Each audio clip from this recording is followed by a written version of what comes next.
afternoon, everyone. Welcome to the Sports Wave Network and Sports Corner with the Conn Man. I am your host, the Conn Man. And with me today, I have a very special guest. He goes by the name of Darian Fernandez. While we're waiting for him to come on, I think he's on. What's up, my brother? How you doing? I'm doing rather well. Folks, for those of you who may not know about D, my show is shown all over the country, but, I'm going to give him a little something about you. Folks, he's a product of Wareham, Massachusetts. He was a two-time Boston Herald All-Scholastic selection. He averaged 23 points, 8 assists, and 7 rebounds a game, and leading the Wareham to a 22-2 record and a berth in the Division III South Sectional Final as a senior. Was part of a state championship team as a freshman and a sectional championship team as a junior. A member of the 1,000-point club in Wareham, where he is the all-time single season and career scorer in Wareham basketball history. When I read this, I don't know if it's still true, but we'll find out.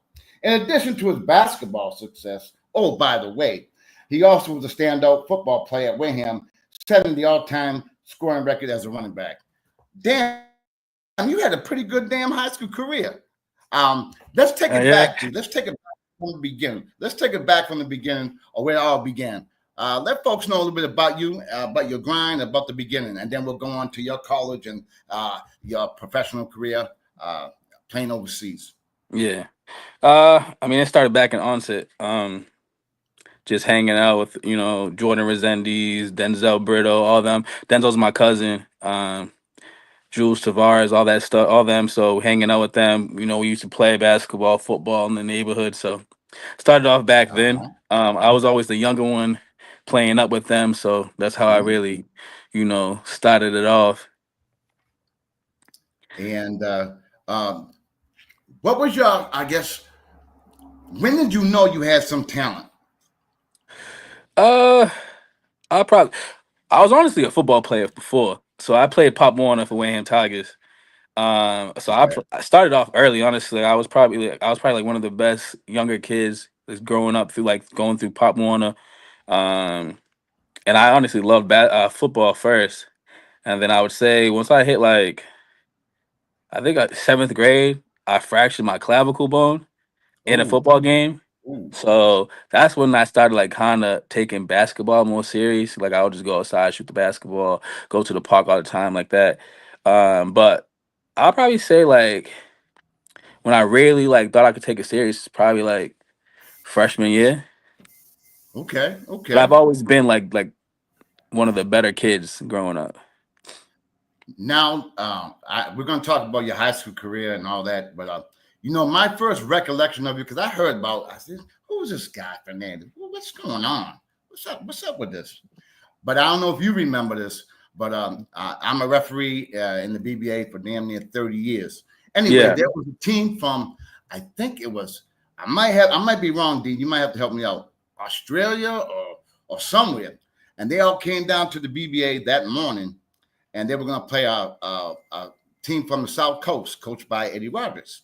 So I think you remember where I'm going with this. So they came in, and they're all about 6'8", 6'9". 6. I'm like, damn.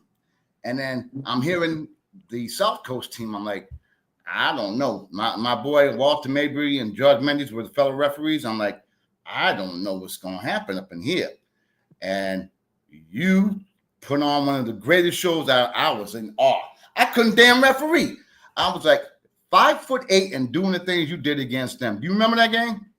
I honestly don't even remember that. Or was that UMass Dartmouth? I don't remember that, honestly. I do. I recall, matter of fact, Eddie Roberts was your coach, and you put on quite a show, man. But, I appreciate it. Oh, no doubt. That's why I wanted you on the show to begin with.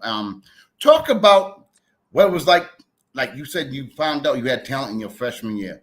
What was it like your sophomore year and going up into your senior year? How was it, playing with guys who were a little bit older than you, upperclassmen? My sophomore year was kind of tough, honestly, because we just came off the first state championship, right? The Wareham history. So, and then we lost all those guys. Obviously, we had a lot of seniors, and then, Jules went to prep after that.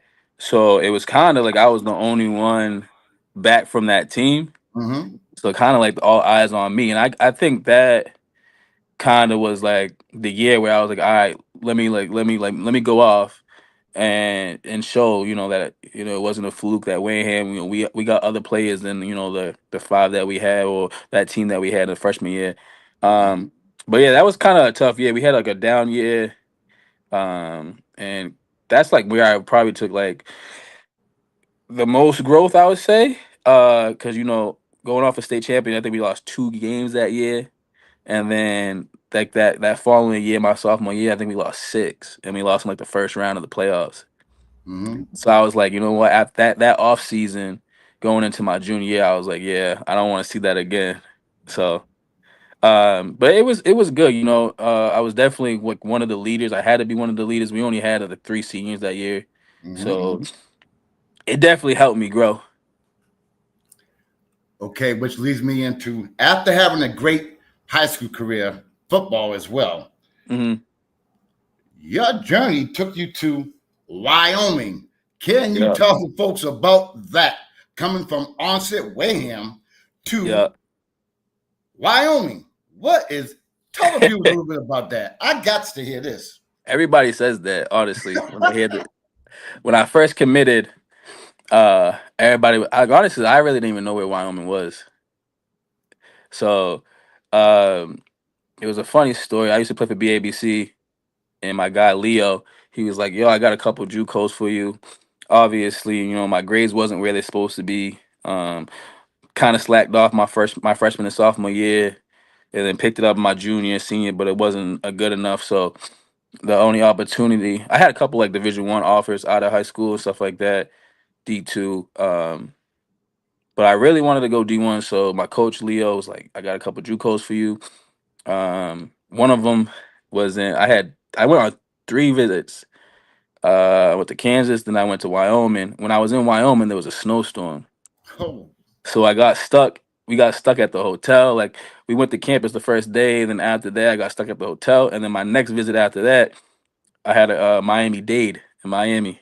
okay. So that weekend after that, um, but the real reason why I committed is I felt like I really could just concentrate on school, honestly. Like there was no distractions there, it was just ball. Um, so when I committed, my coach was like, I thought I lost you because he heard that I was going to Miami the next weekend after that. But yeah, so the real reason why I went there is just, to concentrate on school, obviously get better. It was an opportunity for me to start right away, and play significant minutes over there. So I mean I felt like it was the best decision at that time. And honestly, I don't regret it. But thing I want to bring back a little bit something that you just brought up. You mentioned Leo, folks. For those of Hmm. you who do not know Leo, Leo Papil is probably one of the most well-known coaches, AU coaches in the country. And For when sure. we talked about the BABC, he means the Boston Amateur Basketball Club. And if you know anybody, any name, they done played for Leo or somewhere around the BABC. So I want to give him a shout. He's a good friend of mine. I Yeah, definitely want to give him a shout. He's helped so many people throughout the years, and I just want to give him a shout out as well. So now, definitely. Shout okay, out. so you decide to go to, let me see if I pronounce it right, Laramie. Laramie County Community College. That is correct. Now, you averaged 16 points. I usually don't give out stats because that's not me, but for you, I'm gonna do that for I 16 appreciate points it. and 4.8 assists per game, while ranking third in the nation with 3.3 steals a contest in 2014, 2015, on leading Hmm. Laramie County Community College in Wyoming to a, let me see if I get it right here. It's a 22-10 record, which is phenomenal. Okay, now after you had a great high school career, you played with Leo at the BABC, which is widely renowned all over the country. And then you Yeah. went to again I'm pronouncing Laramie County. Yeah. What happened after that? Obviously, you must impress somebody there, so for you to end up going where you ended up. So yeah, after that, I committed to Jacksonville University, in Florida.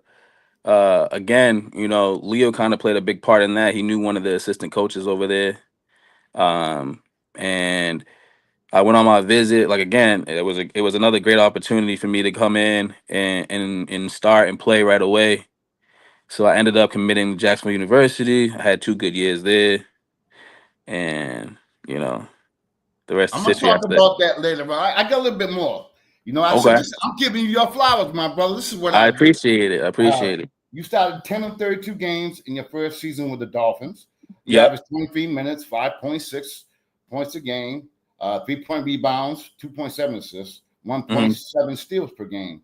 You was 11th in the ASUN in steals per game, and you were also in conference play. You scored a career high 31 points in the Dolphins conference tournament game against Lipscomb on March 1st, 2016, the most any Dolphin has ever scored in an ASUN tournament game. What was that like? Yeah, my freshman year was kind of my freshman year. My junior year at Jacksonville was kind of up and down. Like you said, I started the first 10 games, um, and like after the 10th game, I had like a bad game, the 10th game, something like that. And my coaches, at the time was like, "Yo, I think you would be better off the bench." Like we had an All American point guard from last year who played, and we kind of played back. We were playing like together in the backcourt. Uh-huh. Um, and he was like, "I just think you would do better off the bench." So like at first I was like, "Yo, I never really came off the bench, honestly, like my whole career." So I was like, at first I was like, "Yeah, I didn't really like it." So I had a couple bad games after that, and um, honestly, like I was still getting like good minutes, though. I was still playing like starting minutes, whatever. And then we had the tournament. It was the first home tournament that Jacksonville had, honestly, in a long time. So.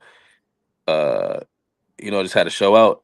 He gave me my opportunity, and I just, performed. It was a great atmosphere. It was a good game. I mean, my shot was falling, so like, I like to say, like, once I hit my first two, like, it's gonna be a tough night for the rest of them. But, uh, but nah, it was good. So, So now uh, we're going into your senior season, and yep. you averaged about.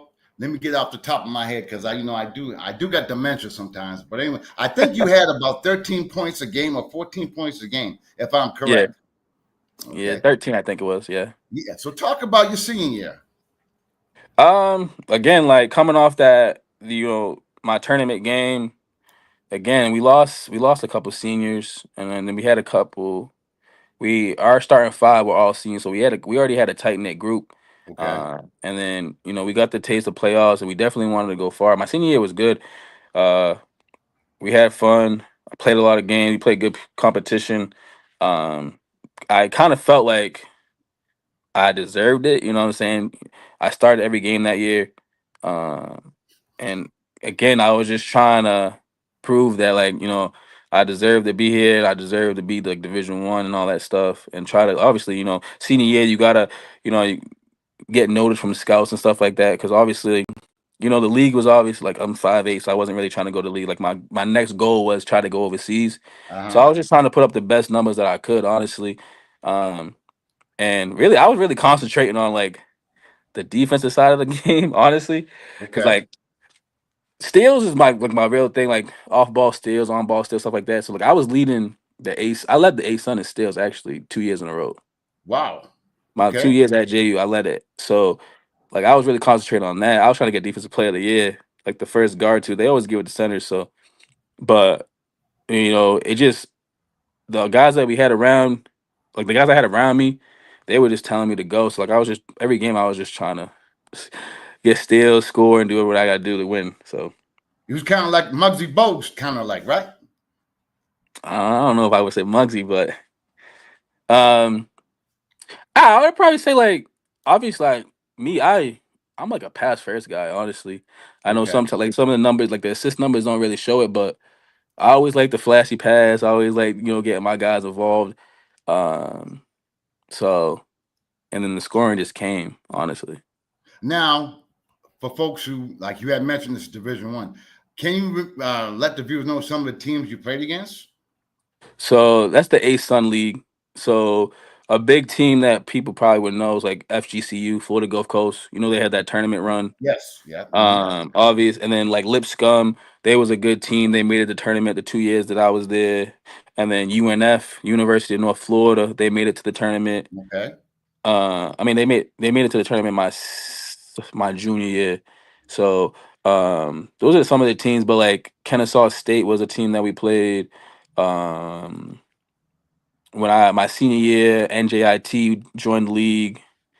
So it was like that was just some of the schools I can remember off the top. But the league's definitely expanded. The A-Sun definitely. I mean, college basketball is different now anyway. Okay.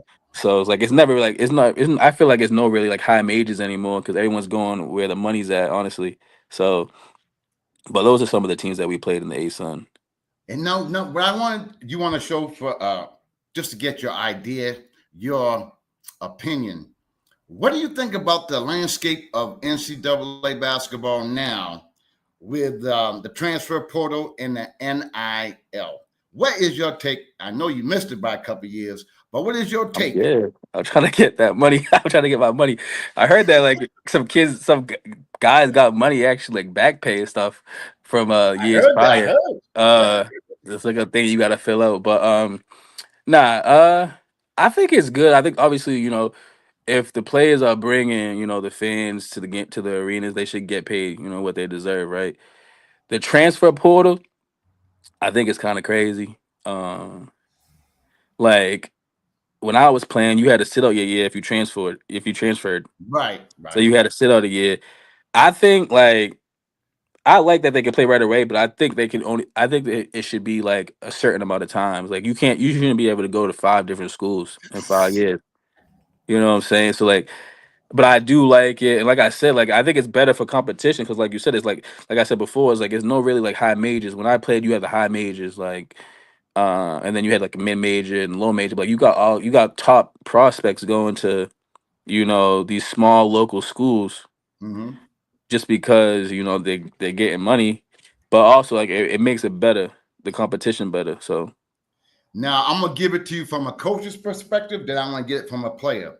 Now, hmm as a coach, which I'm not, but from a coach's perspective, it's going to be hard to keep a team together because you got players who may get upset, and all of a sudden they're going to go to the transfer portal. yeah, And it's hard to recruit because a lot of times it could be one and done. So yep. looking at I know you're not a coach, but looking at it from their point of view, I that's coach. why a lot of the old time coaches are gone because they don't Yeah, want to deal with that. And no, it's like go it's ahead. definitely tough as a coach because like you said, like you never get that the camaraderie as a Yes. team. Mhm. Like you're bringing in. I know like when I was playing, that's like when the one and done era kind of like started. When you had the better kids that did one and done, like you still got to recruit the next year for that, but you still had like the seniors that stayed on the team or whatever. But even like I coach at Wareham High now. Like Oh, okay. I didn't know that. yeah, I coached the last 5 years at Wareham High with Fanuel. Okay. So um, like even a high school coach, it's like it's hard because you got to tell these players like your dream to go Division 1 or whatever it may be, like it's gonna be tougher now because never mind you're coming from a Division 3 school, but you know you're going against these 5th year players. You're going against JUCO players. You're going against a kid who went on Division 1 that might have averaged you know 2 points a game transferring to another school. But like obviously they're gonna take that kid who went Division 1 because it's more experience, right? I got Exactly. a freshman kid coming in, like, or I can take this kid who averaged 2 points, at a mid major, and we can see where we can go from that. So it's just tough, and but I mean I get it, like the landscape of it, and I have to do it now, but it's definitely tough for a And coach. also, what I think a lot of viewers don't know is that they think when you get a scholarship to a college, you're all set for 4 years. That's not how it works. You got to sign every year. Am I correct? Um, I honestly really, you could be correct, but when I had my I am scholarship, correct. yeah, I don't remember signing unless I signed it because like whatever, if you stay at the same school, but yeah, it's probably that, yeah. So what I mean by that, like you just said, it ain't guaranteed. Well, unless you're a star. If you Yeah. know you borderline, it ain't a guarantee. It ain't a guarantee. You know what I mean? Oh yeah, if you're not Me. producing as a scholarship kid, yeah. Yeah. So I mean, you have to maintain a certain, not only academic, but I mean, like it's a lot of money for to go and get a scholarship and go to school for free. So the Yeah. way it is now is, I think that it's like you said, it's going to be a lot difficult. I think these kids think, yeah, I'm gonna get their NIL. It ain't that easy, and you know Oh what's going no. to happen. I think they're going to be making changes along the way to try Yeah. to curtail it, or because I think they did it all at once.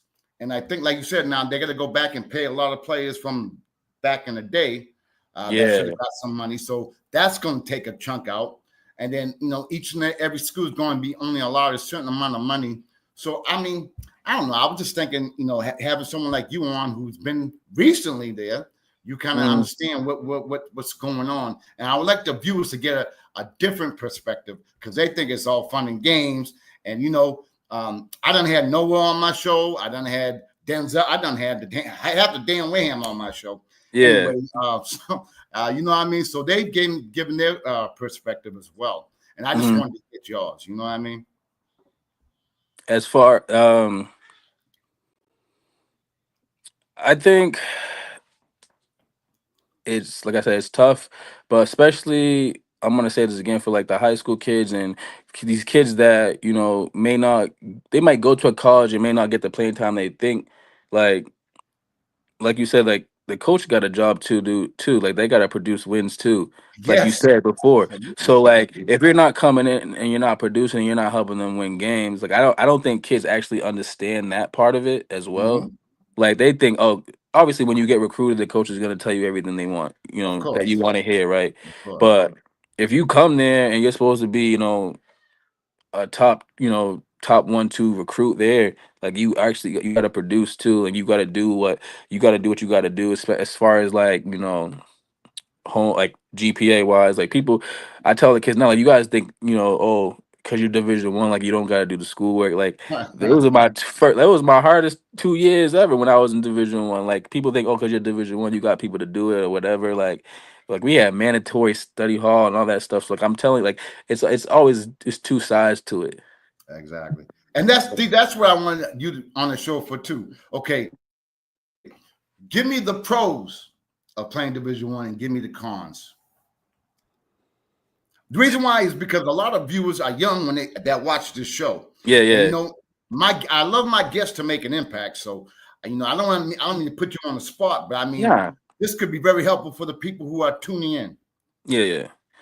Obviously, the pros is that like you living out your dream. Every kid that plays basketball, they want to go Division 1. Also, like if you get a scholarship, if you're lucky enough to get a scholarship, you don't got to worry about school. You get a free degree. Like that's always a pro. You know what I'm saying? Like especially the way tuition is with colleges nowadays. And then obviously like you get the gear part is a pro.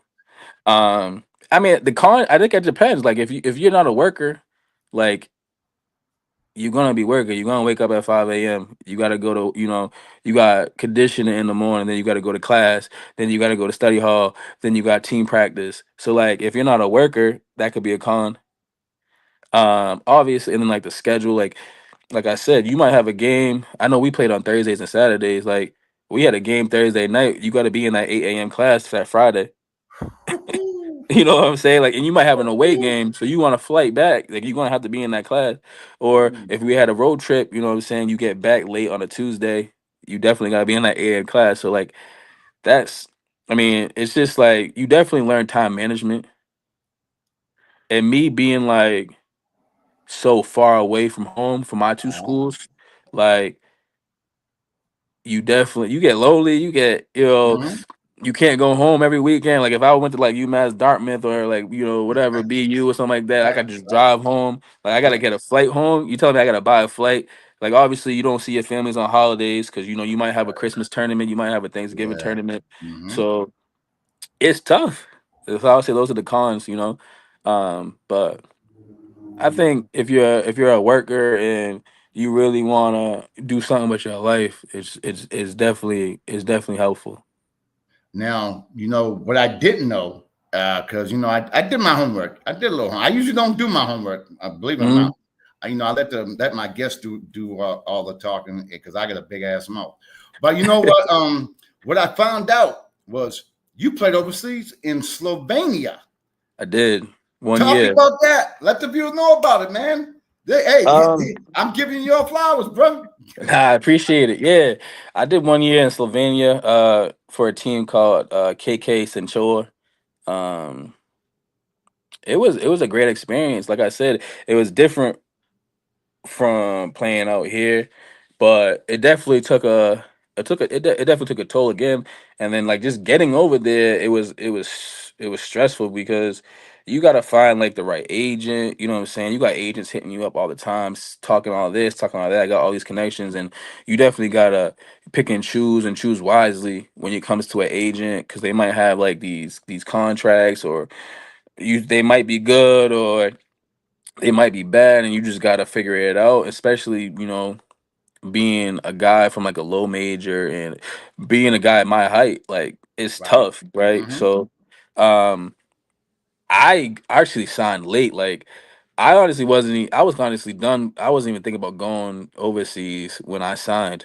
Like, I signed like 2 weeks into the season over there, and like I didn't even have my passport at the time.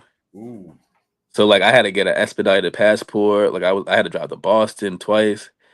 Like the coach wanted me good, like fast too. Like when I tell you, like I signed the contract, I got my passport. I was on a flight the next day to Slovenia. I landed in Slovenia. I had a night to sleep. We had a practice in the morning, and then I had a drop. And we had a flight to Hungary for an international Dang. league. So like overseas, like you have a domestic league and then you have like an international league. So you'll play like games in Slovenia, but then like on Saturdays you're taking a bus to.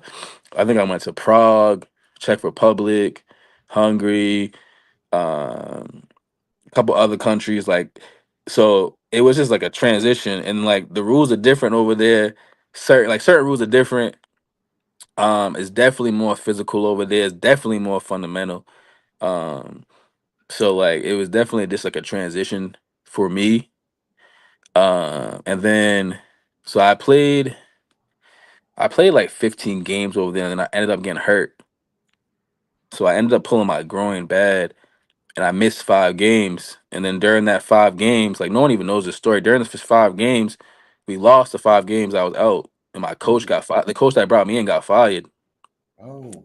Yeah, so they brought some guy in from Serbia, some coach, and he was like, "Yo," he's like, "I know you're not fully healthy, but like I'm giving you like 2 weeks to prove that like you should stay." Because he's like, Hmm. I got a Serbian point guard coming in, da da da." And I played in the top league of Slovenia. Like obviously, like people who don't know, like like overseas, every country got multiple leagues. Like you got the top league, probably got the second league, and like the third league, whatever it is. Uh, so the guy, like I wasn't fully healthy. I came back. Like I was trying to play my best. I was wrapping my groin up. I was putting like Hmm. icy hot on my stuff. I was taking ibuprofen before the games, just trying to prove that I belong there. And honestly, like that's when I really found out like it's actually a business. Yes. You know what I'm saying? Yes. So um I ended up I was just like, yo, I'm not gonna push myself more. And the GM came to me like the next day. He was like, yo, like he wants to move on. So I was like, all right. Like I'm not gonna I can't I'm not gonna mess myself up trying to prove to you. You Right. know what I'm saying? If you didn't see the stats before, you see the games before and you didn't see it. So that was my mindset going into it. And then I ended up coming back home trying to get right. And then like I just honestly never was went back. Like again, like I said, it's tough for these overseas players. You're away from your family, you know, lonely nights. You don't see your family on holidays and stuff like that. So I just made a decision after that. I was like, I'm just gonna get in the workforce. Now, what about the language barrier? How was that in Slovenia? It honestly wasn't bad. Majority of the people speak English, So like everybody on my team, all the players spoke English. The coach spoke English. Um, so and then like majority like people, even the townies spoke a little bit, broken English, whatever. So it wasn't really that bad for me. And then like you're always with your teammates anyway. So like each team like they only have a certain amount of like imports they call it, Okay. but they have to have a certain amount of domestic players as well. So there was a lot of Slovenian players on the team, so like I would just like go out with them if we went to like the mall, went to the restaurant, stuff like that. Like it was a cool experience. Like they paid for my hotel. I mean, they paid for my apartment. They paid for 2 meals a day. They paid for my flight there, flight back, and all that stuff. So Now, when you decided to go, like, check it out, from onset hmm to Wyoming to hmm Florida to Slovenia. I mean, you done traveled all over the world, damn near, and I mean, a lot of folks that are probably tuning into this don't realize that transition it is to go and leave, like you said, leave home, and you just hmm didn't go down the street. yeah. You know what I mean? You went to Wyoming, and then you went to Florida, and then Slovenia. How has that helped you as far as now being a coach? Them Um, experiences.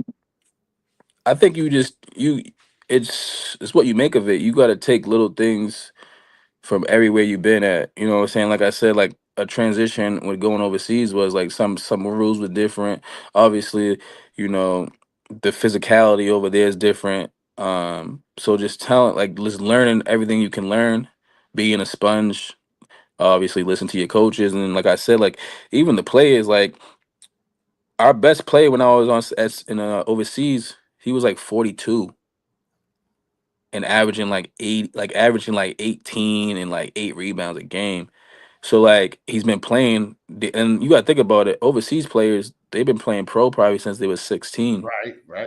Mm-hmm. So just taking as much information as you can, like little things here, little things there. See how they prepare. If you gotta be like you 40 years old, you gotta prepare your body right. You gotta do the right things. And coming from like for me, like I never really like even stretched like that before. I stretched the most when I was overseas. Like Wow. before every practice, they got a 30-minute stretch session. Like I'm pretty sure, like if you talk to anybody else who went overseas, they'll tell you the same thing. Like they're particular when it comes to like their body and doing the right thing. So as far as being a coach, like I said, just taking as much information as I could and just instilling it into the kids that I coach now. All right. Now, what I want to do, because we're running out of time, unfortunately, I could talk to you for 5 hours. But what I want to do is, as you know, a lot of people from Wareham are tuning in, I'm sure. hmm So, talk about like the great athletes that came out of, there's so many that came out of Wareham, whether men and women. I mean, can Yeah, you, from what you can recall, I can call because I'm always dirt. I done known or played against them or refereed against. I done played all of them. But yeah, can yeah. you let the viewers know a little bit about the history of Wareham High School, and because I know you want to give a shout out to Wareham and onset. I mean, there have been some great athletes, man. We could just say onset. I We think can, we oh had yeah, we can do we that. had what Jules, J Rez, Denzel, They A don't know who that Stroke, is. He's talking about Jordan Rez- uh Jordan Jews. Rezendes, Jules Yes, Tavares, Denzel Jews Brito, Tavares. Aaron Struthers. Uh, I mean, we all grew up on the same block. Uh-huh. And we got some other people that didn't really make it, but we got athletes. Honestly, like if we can bring it back, like Stephen Cooper, Ha, of you course. know, He done been um, on my show. So yeah. yeah. So it's some athletes in a small town, Right. and I think Mhm. it's just because, and you could ask them, like growing up, that's all we did. We used to have like the onset football league. We all used to get together, play football in the backyard, someone's backyard. We used to go to Lopes Park, play over Uh-huh. there. We used to play at Hammond on the basketball hoop. So it's definitely some athletes that to come out of Wareham and do things and do some big things. Like I know you're familiar with Spider. Who don't know Spider? Um Spider, Eddie Montero. Eddie, there we go again. So I mean, the list can go on and on. We can go on and on. And the We can name some condolences. old guys too. Yeah, Marty. Uh, oh, don't hey, that was my oh, don't even go there. I start getting the Oh, shakes when I see him. But anyway, yeah, you know what I mean. But I mean, Wayham and Onset have a great tradition, and one thing I've noticed from afar because I wasn't enshrined into the Wayham Onset because I'm from New Bedford, of course. yeah, So a yeah. different thing. But one thing I do notice, and tell me if I'm wrong, there's a sense of togetherness with you all that I don't really see too much out here. Am I right or am I wrong? I would say you're right. Like I said, till this day, we're all cool. Um, it's definitely a sense of togetherness. I think it's because I want to say people write us off, or like people think because we're a small town, we don't necessarily got what it takes to compete with the best of the best. But if we go back to my freshman year, if you put us against any other team in the state, I think we beat some of the top teams in the state. So like I think that's where it comes from. We kind of got a chip on our shoulder. And well, obviously, you guys have done great uh, for a while now. And one thing I want you to do, if you can, I would like before we go on and talk about your coaching, I want to know if you want to give to anyone a shout out, anybody you want to thank, anybody you want, because they're going to be tuning in. So anybody you want to give a shout, I'm giving you your flowers, my brother. So is there anybody Nah, you yeah. want to give a shout out to? Or I might be Uh, too damn many, but Nah, I mean, I honestly, the first person that comes to mind really is Stephen Faniel. okay, yes, okay. Faniel he played a big part uh in my growth, and still to this day, that's why I coach, honestly, to help him out, really, because Okay. he did so much for me growing up in high school, making sure that I was doing my work in school, making sure I was good out of school, making sure I was just doing the right things. Like even when you could ask him this, like when I was in Wyoming, I had some tough times. I call him freaking. Obviously, the time change is different, Mhm. Right. so I'll call him late. He'll answer my phone calls whenever I need it. So that's the first guy that comes to my mind. Now, again, I like my guests to make an impact. You as a coach, Hmm. what what would you do? I can't. I don't want to be too specific, but what when you're coaching your kids, Hmm. and I'm trying to see how can you develop desire. I mean, these kids, with the iPhones and the pads and all these, how can you, I guess, inject some thing that you had when you was younger? Like when we didn't have phones, we didn't have iPhones, we had none of that. So we Yeah. concentrated on basketball. But now they got so many things to concentrate on other than basketball. Now, you as a coach, how do you deal with that? And is any advice you can give to anyone who's watching this about instilling I guess, to strive for excellence or to strive for Honest. being competitive, to strive to be the best that you can be? I'm hitting you hard, No, but that's a hey, good. That's a good question. Honestly, I'm really still trying to figure that out as far as desire and wanting to be the best.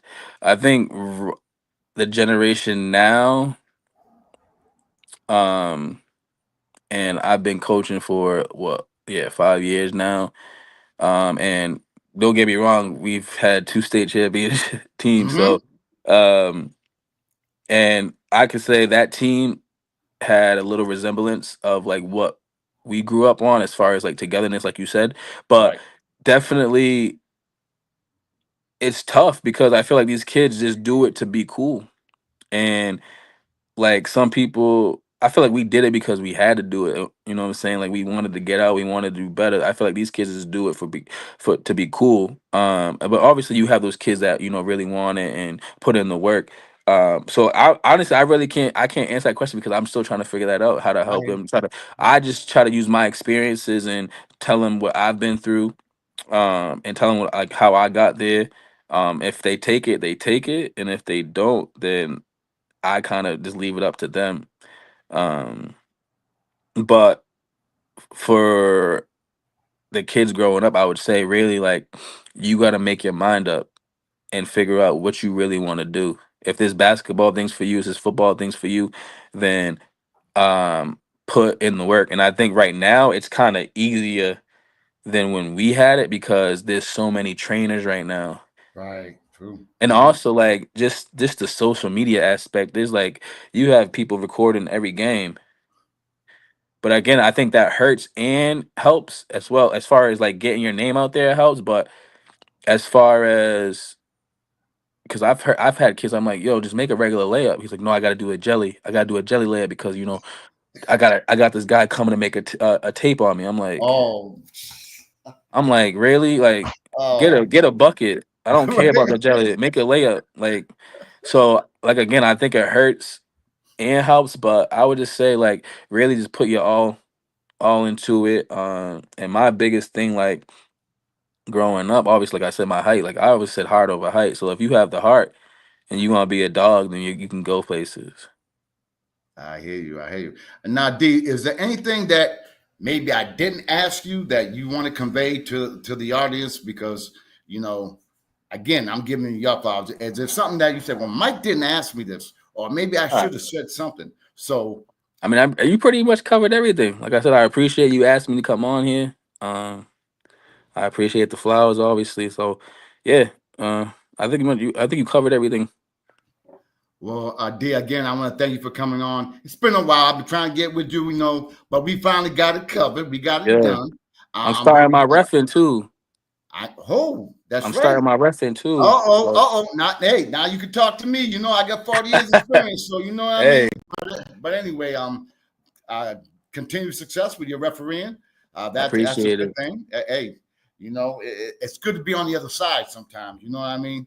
Hey, I'm like I said, I wasn't always too kind to the ref, so Uh uh, so huh. I gotta give back, I guess. I hear you. Well, D, I want to thank you for coming on my show, and No it's been a problem. pleasure. And folks, this is my man Darian Fernandez, one of the best athletes to come out of the South Coast area, and it's been a pleasure having you. And take care. God bless, my brother. I Peace appreciate out. it, man. All right, man. You Have a good got it. one. You too. Okay, folks. Uh, it gives me a lot of pride to have guys like Darian come on the show because you know it's great seeing these young kids develop into becoming Division I players. Darian's only 5'8". You know what I mean? And for him to do all the things that he's doing is remarkable. And man, to go to Wyoming, and then go to Florida, and then go to Slovenia. I mean, at 5'8", and to be the all-time leading scorer in football history at Wingham is just incredible. And I'm glad that the network gives me a platform to give these people their flowers because I mean, to me, it's just amazing. And I have. It's hard getting gifts because a lot of times the gifts that you want to get, sometimes they want to get paid. Uh, we know that ain't happening. But sometimes the guests want a lot of money that obviously we as a network can't just do that. But I'm working hard to get as most interesting guests as I can. I've spoken with Dick Vitale. Right now, he had told me that he's still got to work on his throat. I've contacted Rick Fox. I've contacted who else? Terry Cummings, and you name it. I done. No one's ever said no. Some just don't answer. But anyway, I'm still going to try to bring you the best that I possibly can. And I think as we grow and people see that the show is pretty good, the guy I'm looking forward and I'm waiting to hear him is Seth Greenberg. Anybody who knows college basketball got to know about Seth Greenberg. I've been going back and forth with him for about damn near 6-8 months, and we're working on it. So hopefully I get him because he has more knowledge than anybody I know as far as college basketball is concerned. And if I can grab him on my show, which hopefully I will, I'm looking forward to that. But anyway, folks, I want to thank you for tuning into my show, Sports Corner with the Conn Man on the Sports Wave Network. We'll be back next week, next Friday, or maybe Thursday, depending upon, the availability of my guests. But I want to thank you for tuning in from the bottom of my heart. Take care. Stay safe. God bless.